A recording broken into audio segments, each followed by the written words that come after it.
16 নম্বর সূরা সূরাতুন নাহলের 89 নম্বরে আল্লাহ রাব্বুল আলামিন বলছেন وَنَزَّلْنَا عَلَيْكَ الْكِتَابَ تِبْيَانًا لِكُلِّ شَيْءٍ وَهُدًى وَرَحْمَةً وَبُشْرَى لِلْمُسْلِمِينَ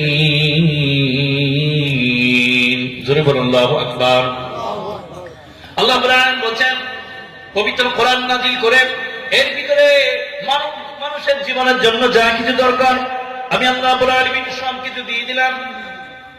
জীবন চালানোর জন্য, সংসার চালানোর জন্য, পরকাল বানানোর জন্য, জান্নাত যাওয়ার জন্য, দেশ চালানোর জন্য, রাষ্ট্র চালানোর জন্য, পার্লামেন্ট চালানোর জন্য যা কিছু প্রয়োজন আল্লাহ বলছেন তিবিয়ানান লিকুল্লি শাই, যা দরকার আমি আল্লাহ কোরআনের ভিতরে আমি আল্লাহ সব দিয়ে দিলাম, সব দিয়ে দিলাম। কোরআন শুধু তেলাওয়াতের কিতাব নয়, মানুষের জীবনে চলার জন্য যা কিছু প্রয়োজন সব দিয়ে দিলেন। وَهُدًى وَرَحْمَةً وَبُشْرَى لِلْمُسْلِمِينَ হেদায়েত দিয়ে দিলাম, বরকত দিয়ে দিলাম। মানুষের জীবনে চলার জন্য যা কিছু প্রয়োজন আল্লাহ রাব্বুল আলামিনের কোরআনের ভিতরে আল্লাহ রাব্বুল আলামিন সব দিয়ে দিয়েছেন। এই কোরআনের ভিতরে কয়টি সূরা আছে বলেন তো? 114টি সূরা আল্লাহ রাব্বুল আলামিন দিয়েছেন। আল্লাহ রাব্বুল আলামিন পৃথিবীর মানুষকে বলতে চাইলেন, বান্দারা শোনো, আমার কোরআন তো পড়বেই, কোরআন পড়ার আগে এই কোরআনের আমি 114টি সূরা দিয়েছি, একে বলা হয় কোরআনের শিরোনাম। এই পবিত্র কোরআনের 114টি সূরাগুলো তোমরা যদি শিরোনাম অর্থ সহকারে যদি পড়তে পারো, আল্লাহ বলছেন তাহলে বুঝতে পারবে কোরআন আমি কিল্লা কি দিয়েছি। আপনি যদি শুধু পবিত্র কোরআন আপনি পড়লেন না, পড়ার আগে শুধু 114টি সূরা যে সূচিপত্র আছে 114টি সূরা যদি অর্থ সহকারে যদি সূরাগুলো পড়েন তাহলে বুঝতে পারবেন কোরআনের ভিতরে আল্লাহ রাব্বুল আলামিন কি দিয়েছেন। আল্লাহ রাব্বুল আলামিন পবিত্র কোরআনের ভিতরে সবথেকে একটা বড় সূরা দিয়েছেন। এই সূরাটার নাম হলো সূরাতুল বাকারা। এরপর আল্লাহ রাব্বুল আলামিন পবিত্র কোরআনের ভিতরে দিয়েছেন সূরাতুল মাইদা, সূরাতুল আনআম। এই সূরার ভিতরে কোনটা হালাল, কোনটা হারাম, কোনটা জায়েজ, কোনটা না জায়েজ আল্লাহ রাব্বুল আলামিন এই সূরার ভিতরে আল্লাহ রাব্বুল আলামিন সব কিছু দিয়ে দিয়েছেন। আমরা যে রাত্রে বসে বসে কোরআন শুনছি, এই রাত্রের নামে একটা সূরা দিয়ে দিলেন। বলুন তো সূরার নাম কি? সূরাতুল লাইল। রাত্রির নামে আল্লাহ রাব্বুল আলামিন সূরা দিয়ে দিলেন। ওই যে আকাশের দিকে তাকালে একটা চন্দ্র দেখা যায়, আল্লাহ রাব্বুল আলামিন ওই চন্দ্রের নামে একটা সূরা দিয়ে দিলেন সূরাতুল কমার। আমরা যেখানে মানুষ বসে আছি, মানুষের নামে আল্লাহ রাব্বুল আলামিন একটা সূরা দিয়ে দিলেন সূরাতুন নাস। অন্ধকারে মানুষকে যে ক্ষতি করে জিন, জিনদের নামে একটা সূরা দিয়ে দিলেন সূরাতুল জিন। মা বোনরা পর্দার আড়ালে বসে আছেন, মা বোনদের নামে একটা সূরা দিয়ে দিলেন পবিত্র কোরআনের 4 নম্বর সূরা সূরাতুন নিসা। দিনের বেলা যে সূর্য ওঠে, সূর্যের নামে একটা সূরা দিয়ে দিলেন সূরাতুশ শামস। পৃথিবীর ভিতরে সবথেকে একটা বড় প্রাণী হাতির নামে একটা সূরা দিয়ে দিলেন, সূরার নাম হলো সূরাতুল ফিল। দুনিয়ার মধ্যে সবথেকে একটা ছোট্ট পিপিলিকা, পিপিলিকার নামে একটা সূরা দিয়ে দিলেন, সূরার নাম দিলেন আল্লাহ রাব্বুল আলামিন সূরাতুন নামাল। মৌমাছির নামে একটা সূরা দিয়ে দিলেন, সূরাটির নাম হলো সূরাতুন নাহাল। আল্লাহ কোরআন বলেন ওয়া আওহা রাব্বুকা ইলান নাহালি আনিত্তাখিযি মিনাল জিবালি বুয়ুতাও ওয়া মিনাশ শাজারি ওয়া মিম্মা ইয়ারিসুন। আল্লাহ রাব্বুল আলামিন সূরা নাহলের ভিতরে মৌমাছিকে আল্লাহ রাব্বুল আলামিন বলেন আমি তাদেরকে ওহী করেছি, তাদের অন্তরের ভিতরে আমি হুকুম দিয়ে দিয়েছি, তারা বাসা বাঁধবে 3টি জায়গায়, মানুষের বাসায়, গাছের ভিতরে এবং পাহাড় পদদেশে। এই 3 জায়গায় বাদ দিয়ে তারা চতুর্থ জায়গায় তারা কিয়ামত পর্যন্ত তারা কোনো জায়গায় তারা বাসা বাঁধবে না, আল্লাহ হুকুম দিয়ে দিয়েছেন। এইভাবে মানুষকে আল্লাহ রাব্বুল আলামিন হুকুম দিয়ে দিয়েছেন, কিন্তু মানুষ কিন্তু মানে না। আল্লাহ রাব্বুল আলামিন মাকড়সার নামে একটা সূরা দিয়ে দিলেন সূরাতুল আনকাবুত। কেন মাকড়সার নামে আল্লাহ সূরা দিয়ে দিলেন?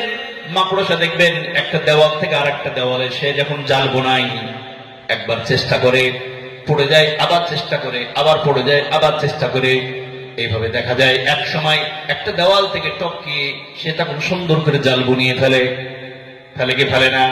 আল্লাহ রাব্বুল আলামিন পৃথিবীর মানুষকে শিক্ষা দিচ্ছেন, বান্দা শোনো, পৃথিবীর কোন একটি কাজ করতে যে তুমি যদি অসফল হয়ে যাও, তুমি যদি লস খেয়ে যাও, ভেঙে পড়বে না, মাকড়সার মতো আবার চেষ্টা করো, আবার চেষ্টা করো, আবার চেষ্টা করো, দেখবে একসময় তুমি সফল হয়ে যাবে। এখান থেকে আল্লাহ শিক্ষা দেন, প্রতিটা সূরার ভিতরে শিক্ষা আছে। আল্লাহ রাব্বুল আলামিন কাফেরদের নামে একটা সূরা দিয়ে দিলেন। বলুন তো সূরাটার নাম কি? সূরাতুল কাফিরুন। মুনাফিকদের নামে আল্লাহ রাব্বুল আলামিন একটা সূরা দিয়ে দিলেন, সূরাতুল মুনাফিকুন। মুনাফিকদের ভিতরে দুমুখী চরিত্র থাকে। তারা মুসলমানদের কাছে ভালো, কাফেরদের কাছে ভালো। মুসলমানদের কাছে যখন আসে তখন বলে আমি তোমার দলের লোক, আবার কাফেরদের কাছে যখন আসে বলে না আমি তোমাদের দলের লোক। তারা দুমুখী চরিত্রের লোক। আল্লাহ রাব্বুল আলামিন এই সূরার ভিতরে সুন্দর করে সেই কথা বলেছেন।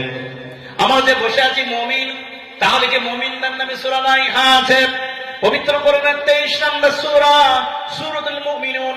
মুমিনদের কোন কোন গুণ থাকবে আল্লাহ বলেন, সুন্দর করে সিরিয়াল করে আল্লাহ রাব্বুল বলছেন। আল্লাহ রাব্বুল শোনাচ্ছেন, ক্বাদ আফলাহাল মুমিনুনা আল্লাযীনা হুম ফি সালাতিহিম খাশিউন ওয়াল্লাযীনা হুম আনিল লাগবি মুরিদুন। জোরে বলুন আল্লাহু আকবার। আল্লাহ রাব্বুল বলছেন মুমিনদের নামে আমি সূরা দিয়ে দিলাম। মুমিনদের ভিতরে কোন কোন কোয়ালিটি থাকবে, কোন কোন গুণগুলো থাকলে তারা সাফল্য লাভ করবে, তারা জান্নাতি হবে, আল্লাহ এই সূরার ভিতরে সুন্দর করে সাজিয়ে সাজিয়ে সুন্দর করে আল্লাহ বলেছেন। এরপর আল্লাহ রাব্বুল আলামিন মুমিনদের নামে সূরা দিয়ে দিলেন, কাফেরদের নামে সূরা দিয়ে দিলেন, মুনাফিকদের নামে সূরা দিয়ে দিলেন, পিপিলিকের নামে সূরা দিয়ে দিলেন। আল্লাহ রাব্বুল আলামিন নবীদের নামে সূরা দিয়ে দিলেন, সূরাতুল আম্বিয়া। এরপর আল্লাহ রাব্বুল আলামিন রাষ্ট্রের নামে সূরা দিয়ে দিলেন, সূরাতুল মুলক। কেমন করে রাষ্ট্র চালাতে হবে, কিভাবে দেশ চালাতে হবে, আল্লাহ রাব্বুল আলামিনের সূরার ভিতরে আল্লাহ রাব্বুল আলামিন সুন্দর করে তিনি বলেছেন। আল্লাহ রাব্বুল আলামিন শোনাচ্ছেন, তাবারাকাল্লাযী বিয়াদিহিল মুলকু ওয়া হুয়া আলা কুল্লি শাইইন কাদির। জোরে বলুন আল্লাহু আকবার। আল্লাহ রাব্বুল আলামিনের সূরার ভিতরে কেমন করে দেশ চালাতে হবে, কেমন করে রাষ্ট্র চালাতে হবে আল্লাহ রাব্বুল আলামিন সুন্দর করে সূরার ভিতরে বয়ান করে দিয়েছেন। এরপর আল্লাহ রাব্বুল আলামিন পার্লামেন্টের নামে একটা সূরা দিয়ে দিলেন, সূরাতুশ শুআরা। কেমন করে পার্লামেন্ট চালাতে হবে, পার্লামেন্টের সদস্যরা কেমন কেমন গুণ হবে আল্লাহ রাব্বুল আলামিন এই কোরআনের ভিতরে আল্লাহ সব দিয়ে দিয়েছেন। ওয়া হুদাও ওয়া রাহমাতাও ওয়া বুশরা লিল মুসলিমিন। আল্লাহ রাব্বুল আলামিন বলেন, বান্দারা শোনো, মানুষের জীবনের জন্য, জীবন চালানোর জন্য, রাষ্ট্র চালানোর জন্য, পরকাল চালানোর জন্য, দেশ চালানোর জন্য তোমাদের যা কিছু প্রয়োজন হবে এই কোরআনের ভিতরে আমি আল্লাহ রাব্বুল আলামিন সব দিয়ে দিয়েছি। তোমাদেরকে বুদ্ধি নেওয়ার জন্য ইংরেজের কাছে যাওয়া লাগবে না। আমি আল্লাহ রাব্বুল আলামিন কোরআনের ভিতরে তিবিয়ানান লিকুল্লি শাই, সব কিছু আমি আল্লাহ দিয়ে দিয়েছি। জোরে বলেন না সুবহানাল্লাহ। এমন একটি কিতাব আল্লাহ আমাদেরকে দিয়েছেন, এই কিতাবের মর্যাদা আমরা মুসলমান আমরা বুঝলাম।